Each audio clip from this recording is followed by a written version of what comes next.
because when you open up 1 Samuel chapter 4, and I encourage you to read it at your leisure, the Bible declares and depicts a story of the Israelites who were now preparing to go back into battle with the Philistines, who are no more than 5 miles away from their camp. And in those days, ladies and gentlemen, you have to remember and realize that battles were not won just in one fight. There had to be battle after battle after battle until somebody submitted. Submission is dangerous, ladies and gentlemen, because when you submit in the middle of a fight, what it says is that you have tapped out, and that means that all of your resources and your strength has been exhausted.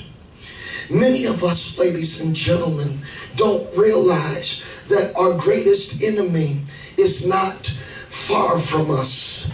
Our greatest enemy is in close proximity. Many of us, ladies and gentlemen, have to remember that as strong as you are, as mighty as you are, there is an enemy that seeks to destroy you. There is an enemy that seeks to find out how to get close to you enough so that they can literally catch you off guard. I beseech ye therefore, brethren, by the mercies of God, that you would present your bodies a living sacrifice, holy and acceptable, pleasing unto the Lord, which is now considered to be your reasonable service.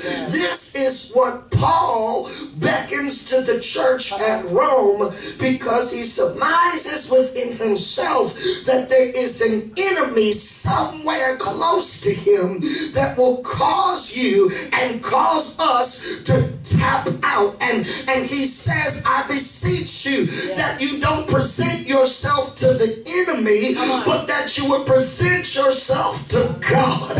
He says, don't tap out to your enemy, because your enemy will cause you to sin. Your enemy will cause you to depreciate in value. But he says, don't tap out to your enemy. Why don't you tap into God?